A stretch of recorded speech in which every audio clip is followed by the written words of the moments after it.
We are back. It is a Thursday. We have one half of the NBA Finals down. I'm assuming the other half will be completed tonight when the Indiana Pacers defeat the New York Knicks. It is May 29th, 2025. This is Brandon's World. We are in collaboration with the one, the only Voltage Live. My social media links are in the description below. This is going to be a quick in and out, get out podcast today. Not sure how it's going to go. Maybe about 5 to 10 minutes, as there's not a ton going on in the sports world. Of course, besides the fact that the Oklahoma City Thunder are heading to the NBA Finals, and as I previously mentioned, tonight I believe the Indiana Pacers will also be heading to the NBA Finals. The Oklahoma City Thunder last night completely disposed of the Minnesota Timberwolves the way I said on Tuesday they would. I said Monday sort of felt like Minnesota's last stand, and because they did not get that game home, they were going to lay down and essentially play dead. Oklahoma City was going to blow them out of the water, especially on their own court in Game 5. That's exactly what happened as the Minnesota Timberwolves scored only 32 points in the first half. Now, real quickly, as we sort of close this chapter on the Minnesota Timberwolves season, I said on Tuesday that I do feel like that Anthony Edwards, as great as he is, and yes, he is young, and even, at how young he is at 24 years old, and we think of the greats like Steph Curry, Kevin Durant, Jason Tatum, right? SGA, even Michael Jordan, Magic Johnson, etc. from the old eras. Only LeBron James has made the NBA Finals as young as Anthony Edwards currently is. So I don't want to kill Anthony Edwards yet. I hope that Anthony Edwards grows with age and that, he takes these two losses where basically Luka Doncic destroyed him in last year's Western Conference Finals. This year, SGA and the Oklahoma City Thunder team just took him apart in these finals. He was not aggressive at all in this series. He seemed kind of checked out from the get-go, which again does feel weird for Anthony Edwards as he's taken on the likes of Kevin Durant, Nikola Jokic, Luka, LeBron, Steph, Jimmy Butler in the playoff series that he has won and has been the most dominating player on the floor. I mean, I said it. The only way Minnesota had a chance to defeat the Lakers is if Anthony Edwards outplayed Luka and LeBron, and that he did. But for Minnesota, this year, those role players in this series, Dante DiVincenzo, Naz Reid, Jaden Daniels, Julius Randle, Rudy Gobert, all had terrible series. A lot of that had to do with Oklahoma City's defense. They did not want Anthony Edwards to go off on them. They made the other players beat them. Minnesota's other players almost beat them in game 4, but again, it did not come to pass. I'm not going to say that Anthony Edwards is not a superstar because I think he is. Because again, at this point in time, I think if you're that young and you get your team to back-to-back Western Conference Finals, you've proven your worth.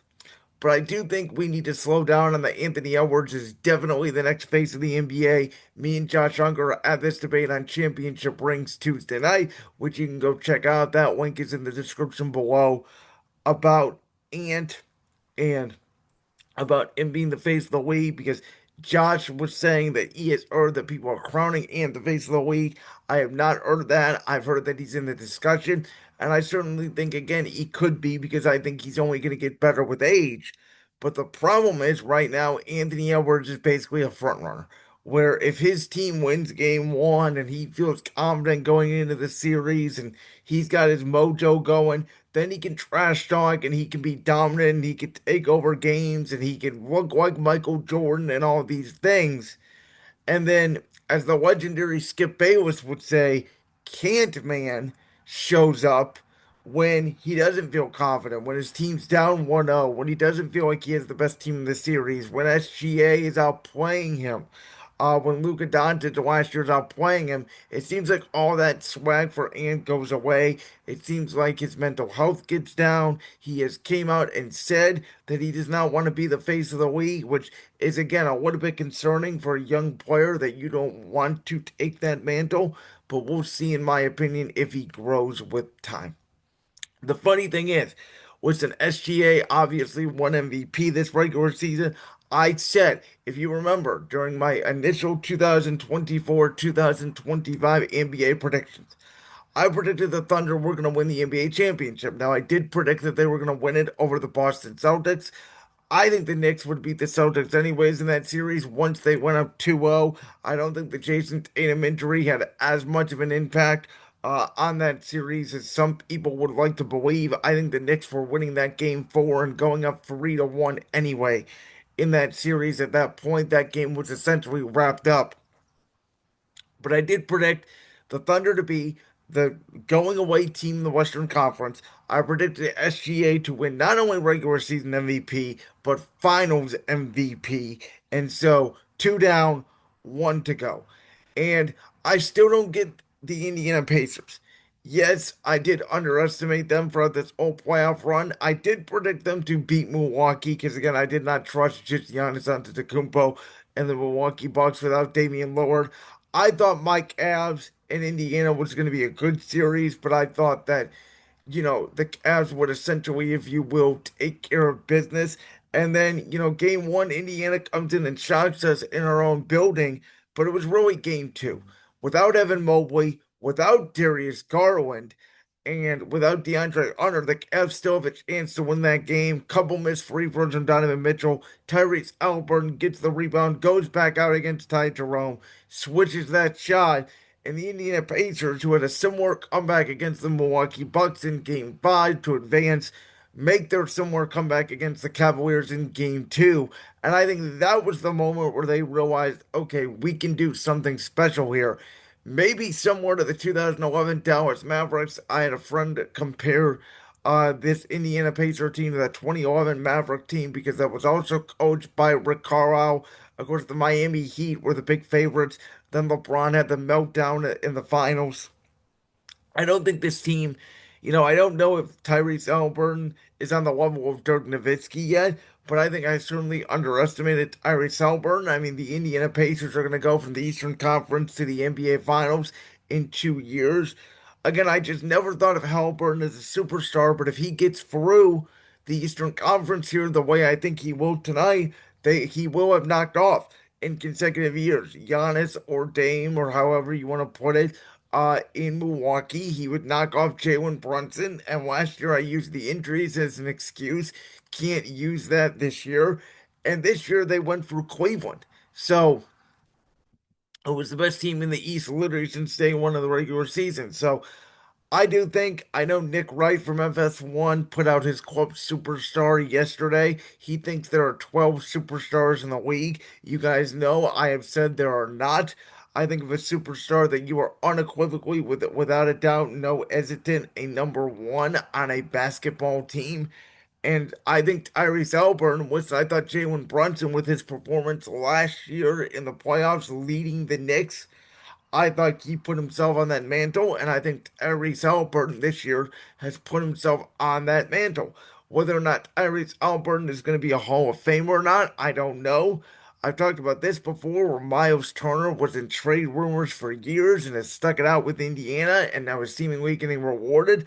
Pascal Siakam was, by all accounts, either the second or third best player on some nights for the Toronto Raptors 2019 championship team. He's the third or second, sometimes best player, depending on how good Miles Turner as a night on this Indiana Pacer team. And again, the weird thing about these finals between the Thunder and Pacers is that the Thunder are the ultimate team, right? They, as my partner Josh Unger at Championship Ring said, they don't even need SGA to score 20 points on most nights because they have Jalen Williams. They have the other Jalen Williams. They have Chet Holmgren. They have Lou Dort. Uh, they have Alex Caruso. They have Isaiah Hardenstein. Like, they just throw so many bodies at you and they have so many wings at you. So does Indiana, obviously, with EJ McConnell, Andrew Nemhard, Benedict Mathurin, Aaron Neesmith. And then obviously they have their two bigs in Siakam and Turner. Oklahoma City, though, I think they have their two bigs in Chet Holmgren and Harvenstein, who obviously dealt with the Pacers last year in that series with the Knicks. I think SGA at this point in his career is a little bit more seasoned. He's a little bit more consistent than Tyrese Haliburton, who does have some nights where he mysteriously does disappear, though not as often as James Harden in his prime. I just think the Pacers are a great story. They did need three comeback wins of down by 8 with a minute left against Milwaukee, against Cleveland, and maybe even the more improbable one against the Knicks. And the funny thing is, I said on Championship Rings Tuesday night, and my partner again, Josh, actually, I should say, agreed with me that you could make an argument if the Knicks make their free throws in game one and game two. We know they made their free throws in game three.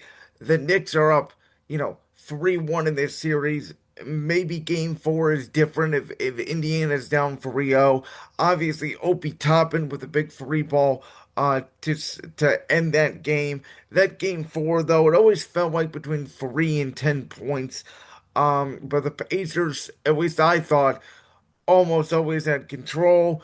Cat's dealing with a knee injury. We'll see how healthy he is. But I think tonight, the NBA on TNT has had a great run, great moments. I think Evan Arlen, Reggie Miller, Stan Van Gundy have been terrific as the commentating crew. Reggie Miller has been unbiased. I know there was some concern about that. I think he's been great on the call for this series. But I think it ends tonight. I think that tonight is the end of the NBA on TNT era. I think we'll watch the funeral of the NBA on TNT. I think the Indiana Pacers will not want to punt this game and go to Bankers Life Fieldhouse and win it in front of their home fans because they want rest before they go to the Paycon Arena in OKC for game one a week from tonight. Um, and so I think tonight's game, though, is going to be a blowout. Either the Pacers do punt it and we know early, or they're going to blow the Knicks out of the water the way they similarly did to Cleveland in game five. Maybe the Knicks give you a punch early, and Indiana's just the more deeper, better team. They wear the Knicks down. Who knows where the Knicks go from here?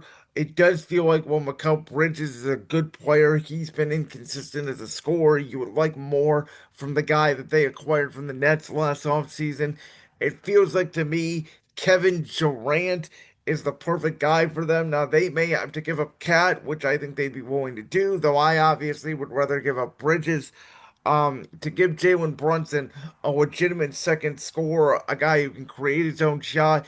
Jalen Brunson will be the heart and soul of the team. Kevin Durant, although like he would be in Golden State with Steph Curry, will just be there to make daggers and be the difference maker. Whether he gets along with Tom Thibodeau and his grind and wear down defensive strategy, that's a different conversation.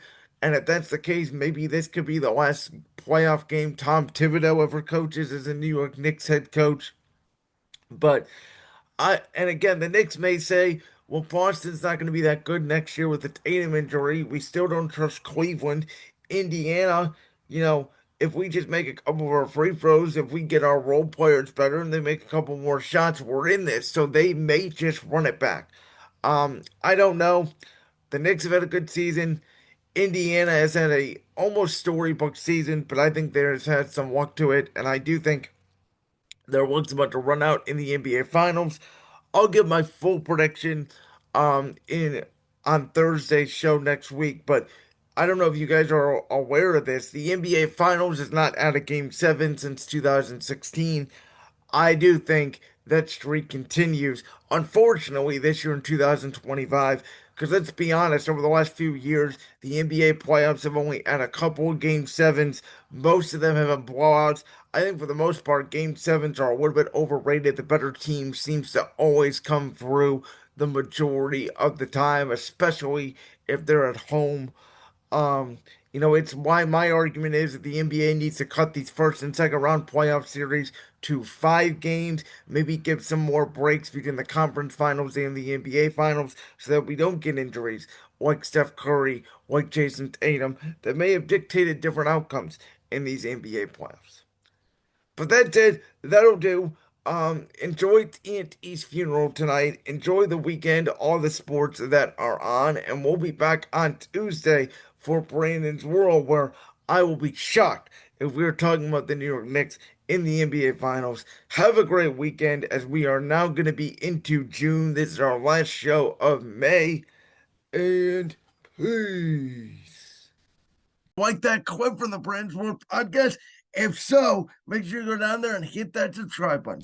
While you're down there hitting the subscribe button, make sure to also hit the notification bell so you never miss another upload. And make sure you check out all the other clips from the Brands World podcast right here on YouTube.